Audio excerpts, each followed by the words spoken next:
गौसेवा का प्रतिफल गांव के कोने में स्थित एक छोटा सा आश्रम था, जहां एक वृद्ध संत रहते थे। उनका नाम महात्मा रामदास था।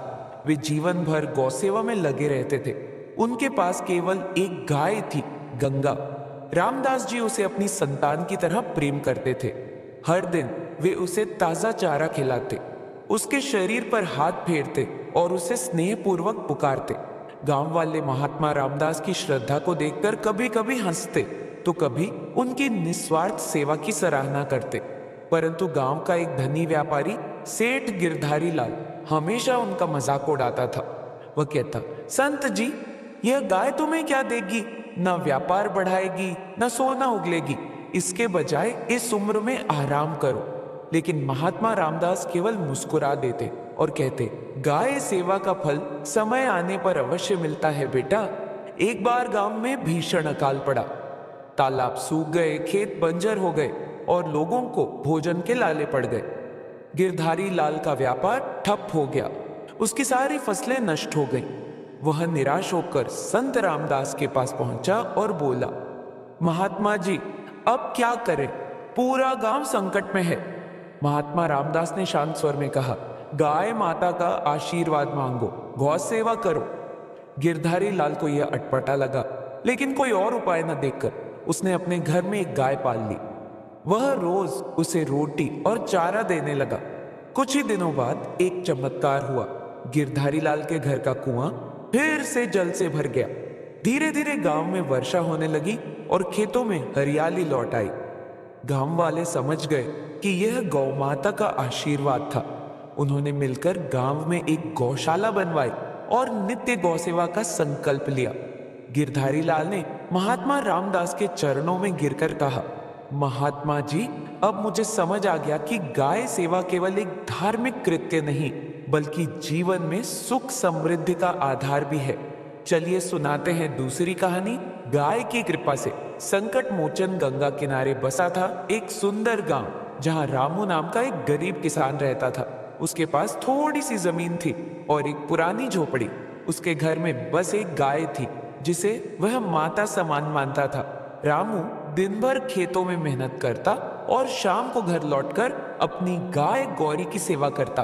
वह रोज उसे रोटी खिलाता और उसका आशीर्वाद मांगता। गांव वाले कहते, रामू, तेरा जीवन तो संघर्ष से भरा है, फिर भी तू इस गाय के पीछे अपना भोजन क्यों लगाता है? रामू बस हंसकर कहता, गाय की सेवा से पुण्य मिलता है और पुण्य से जीवन संवरता है। एक दिन गांव में डाकुओं का आतंक छा गया। वे हर घर से लूटपाट कर रहे थे। जब वे रामू के घर पहुंचे तो उन्होंने उसकी गाय को भी मारने का सोचा। जैसे ही एक डाकू ने तलवार उठाई, गौरी ने तेज गर्जना की और उसकी आंखों से तेज प्रकाश निकलने लगा।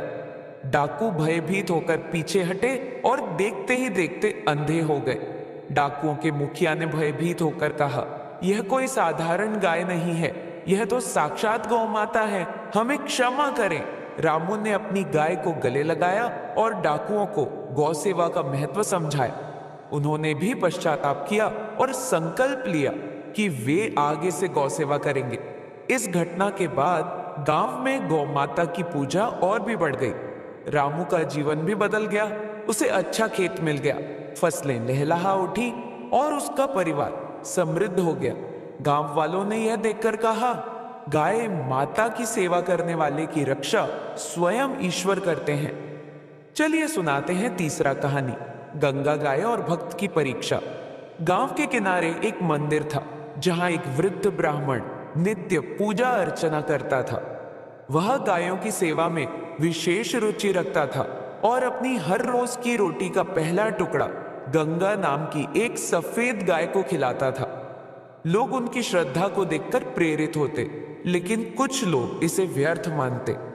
एक दिन गांव में अकाल पड़ गया। पानी की कमी से खेत सूख गए और लोगों को अन्न भी मुश्किल से मिलने लगा। ब्राह्मण की हालत भी खराब हो गई, लेकिन उसने फिर भी गंगा गाय को रोटी खिलाना नहीं छोड़ा। गांव के लोग बोले, पंडित जी, पहले खुद का पेट भरो, फिर गाय की चिंता करो। ब्राह्मण ने मुस्कुराकर कहा, गंगा मेरी रक्षा करेगी, देखना चमत्कार अवश्य होगा। एक रात जब भूख के कारण ब्राह्मण दुर्बल हो चुका था, तो अचानक मंदिर में एक दिव्य पुरुष प्रकट हुए। उन्होंने कहा, हे भक्त, तुम्हारी श्रद्धा अद्भुत है। ये गंगा गाय कोई साधारण जीव नहीं, बल्कि स्वयं कामधेनु का स्वरूप है। इसकी सेवा से तुम्हारा समस्त कष्ट दूर होगा। अगली सुबह जब ब्राह्मण जागा तो देखा कि गंगा के पास एक बछड़ा खड़ा है और आश्चर्यजनक रूप से उसके चारों ओर हरा भरा चारा उगाया था। गांव वाले यह चमत्कार देखकर दंग रह गए। उसी दिन बादल घिरे और मूसलाधार वर्षा होने लगी। पूरा गांव अकाल से मुक्त हो गया। गांव वालों को समझ आ गया कि गाय की सेवा मात्र अंधविश्वास नहीं, बल्कि सच्ची भक्ति का प्रतिफल है। चलिए सुनाते हैं चौथा कहानी, चमत्कारी गोदुग्ध और निर्धन परिवार। रामनगर गांव में रामलाल नामक एक गरीब किसान रहता था। उसकी पत्नी और 2 बच्चे थे। निर्धनता के कारण वह हमेशा चिंतित रहता था। उसके पास एक ही संपत्ति थी, उसकी प्रिय गाय लक्ष्मी। हालांकि वह स्वयं भूखा रहता, फिर भी गाय को भूखा नहीं रखता था। गांव के कुछ लोग उसे सलाह देते, गाय को बेच दो, तुम्हें अच्छा धन मिल जाएगा। लेकिन रामलाल का उत्तर हमेशा यही रहता, यह गाय मेरा परिवार है, मैं इसे कैसे बेच सकता हूं। एक दिन गांव में एक सिद्ध संत आए। वे भोजन मांगने के लिए रामलाल के घर पहुंचे। रामलाल ने कहा, महात्मा जी, मेरे पास देने के लिए कुछ नहीं है, पर आप चाहें तो मेरी गाय का दूध ग्रहण कर सकते हैं। संत मुस्कुराए और बोले, गाय के दूध का एक घूंट भी परम कल्याणकारी होता है, मैं इसे अवश्य ग्रहण करूंगा। दूध पीते ही संत ने कहा, रामलाल, तेरी सेवा भावना अद्भुत है, यह गाय तुझे कभी गरीब नहीं रहने देगी। संत के जाने के बाद लक्ष्मी गाय ने आश्चर्यजनक रूप से अधिक दूध देना शुरू कर दिया। धीरे धीरे रामलाल का जीवन बदलने लगा। उसकी गाय के दूध की प्रसिद्धि दूर दूर तक फैल गई। वह अमीर बन गया और गांव वालों को मुफ्त में दूध बांटने लगा। अब पूरे गांव में लोग गाय की सेवा को सर्वोच्च मानने लगे और हर घर में गौ पूजा का नियम बना लिया। चलिए सुनाते हैं 5वां कहानी, गोपाल और स्वर्ण गाय। एक बार की बात है, वृंदावन में एक निर्धन गोपाल नाम का ग्वाला रहता था। वह अपनी गायों से बहुत प्रेम करता था और नित्य उनकी सेवा करता था। एक दिन जब वह अपनी गायों को जंगल में चराने गया तो उसे एक सुंदर स्वर्णिम आभा वाली गाय दिखाई दी। वह अत्यंत अद्भुत थी। उसके शरीर से एक दिव्य प्रकाश निकल रहा था।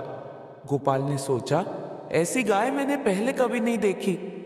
जैसे ही उसने उसे प्रणाम किया, गाय ने मनुष्य रूप धारण कर लिया। वह स्वयं गौमाता का दिव्य रूप थी। उन्होंने कहा, गोपाल, तेरी भक्ति और प्रेम देखकर मैं प्रसन्न हूं। यह लो, यह स्वर्ण का पात्र, इसमें कभी दूध खत्म नहीं होगा। गोपाल ने गाय को साष्टांग प्रणाम किया और वह चमत्कारी पात्र लेकर घर लौट आया। जब उसने उसमें दूध निकाला तो पात्र हमेशा भरा ही रहता था। उसने गांव में सभी भूखों को दूध पिलाना शुरू कर दिया। गांव के लोगों ने गोपाल की भक्ति को नमन किया और अब हर कोई गायों की सेवा में जुट गया। चलिए सुनाते हैं 6ठी कहानी, महादेवी का आशीर्वाद। कांचीपुरम में महादेवी नाम की एक वृद्ध महिला रहती थी। वह दिन रात मंदिर में बैठकर भगवान शिव की आराधना करती और हर सुबह अपनी गाय को स्नान कराकर उसे ताजे फूल पहनाती। एक दिन गांव में महामारी फैल गई। बहुत से लोग बीमार पड़ गए, लेकिन महादेवी के घर के आसपास किसी को कुछ नहीं हुआ। लोगों ने आश्चर्य से पूछा, यह कैसे संभव है? महादेवी ने उत्तर दिया, मैं हर दिन गौ माता की सेवा करती हूँ। उसकी रक्षा करना, उसकी देखभाल करना ही सच्ची पूजा है। गांव के लोग उसकी बात को गंभीरता से लेने लगे। उन्होंने भी गौ सेवा करना शुरू कर दिया। कुछ ही दिनों में महामारी समाप्त हो गई और पूरा गांव स्वस्थ हो गया। इस घटना के बाद महादेवी की श्रद्धा और भी बढ़ गई। गांव वालों ने मिलकर एक बड़ा गौशाला बनाई, जहां हर घर से रोज रोटियां एकत्र कर गायों को खिलाई जाती थीं। गाय केवल एक पशु नहीं, बल्कि हमारी संस्कृति और आस्था का प्रतीक है। उसकी सेवा करने से जीवन में सुख, समृद्धि और शांति आती है। गौसेवा न केवल धार्मिक बल्कि वैज्ञानिक रूप से भी लाभकारी है। आइए हम सब मिलकर गायों की रक्षा करें और इसे अपने जीवन का एक महत्वपूर्ण अंग बनाएं। गाय की सेवा करना मात्र धार्मिक अनुष्ठान नहीं, बल्कि वास्तविक जीवन में भी सुख समृद्धि का कारण बनता है। इसीलिए हमें न केवल गायों की रक्षा करनी चाहिए, बल्कि उनकी सेवा को अपनी दिनचर्या में शामिल करना चाहिए। उन्होंने इसके 8 अद्भुत फायदे महसूस किए। गाय के साथ जुड़े 8 लाभों को इस प्रकार समझा जा सकता है। पहला फायदा, गाय का दूध शुद्ध और पौष्टिक माना जाता है। इसके सेवन से शरीर में ऊर्जा बनी रहती है और विभिन्न रोगों से बचाव होता है। इसे श्रद्धा पूर्वक पीने से शरीर स्वस्थ रहता है। दूसरा फायदा, गाय के शरीर के खास अंग जैसे कूबड़ को छूने से शारीरिक और मानसिक दोष दूर हो सकते हैं। यह एक धार्मिक क्रिया मानी जाती है जो व्यक्ति को मानसिक शांति और सकारात्मकता देती है। तीसरा फायदा, गाय का दान अत्यंत पुण्यकारी माना जाता है। यह दान करने से व्यक्ति के सभी पाप नष्ट हो जाते हैं और वह पुण्य के भागी बनता है। साथ ही इसे वैतरणी नदी के पार जाने के समान माना जाता है, जो जीवन की कठिनाइयों से मुक्ति का प्रतीक है। चौथा फायदा, जो महिलाएं गाय को रोज रोटी खिलाती हैं, उनके जीवन में सौभाग्य आता है। यह कार्य शुभ माना जाता है और इससे घर में सुख शांति बनी रहती है। पांचवा फायदा, गाय का संरक्षण पूजन और उसे भोजन कराना अत्यंत पुण्यकारी होता है। इससे व्यक्ति को ऐश्वर्य और सुख समृद्धि मिलती है और दरिद्रता समाप्त हो जाती है। छठा फायदा, गाय को पूजने से सभी प्रकार के पाप नष्ट हो जाते हैं। यह एक धार्मिक विश्वास है कि गाय की पूजा से आत्मा को शुद्धि मिलती है और पापों का प्रक्षालन होता है। सातवां फायदा, गाय की पूजा से व्यक्ति की इच्छा शक्ति और मनोकामनाएं पूरी होती हैं। गाय को शुभ और पुण्य के रूप में देखा जाता है, जिसके कारण यह सभी मनोरथ को पूर्ण करने का कार्य करती है। आठवां फायदा, गाय की सेवा करने से व्यक्ति की दरिद्रता दूर हो जाती है। यह विश्वास किया जाता है कि गाय की पूजा और देखभाल से जीवन में समृद्धि और खुशहाली आती है। दोस्तों, उम्मीद है कि आपको इस कहानी से एक अच्छी सीख मिली होगी।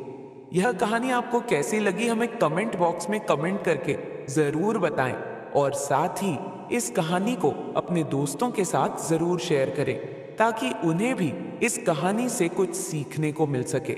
इस ज्ञान को अपने जीवन में उतारें। आइए मिलकर एक बेहतर और जागरूक समाज का निर्माण करें, तो इसे दूसरों के साथ साझा करें और गौसेवा का संकल्प लें। धन्यवाद और नमो बुद्धाय।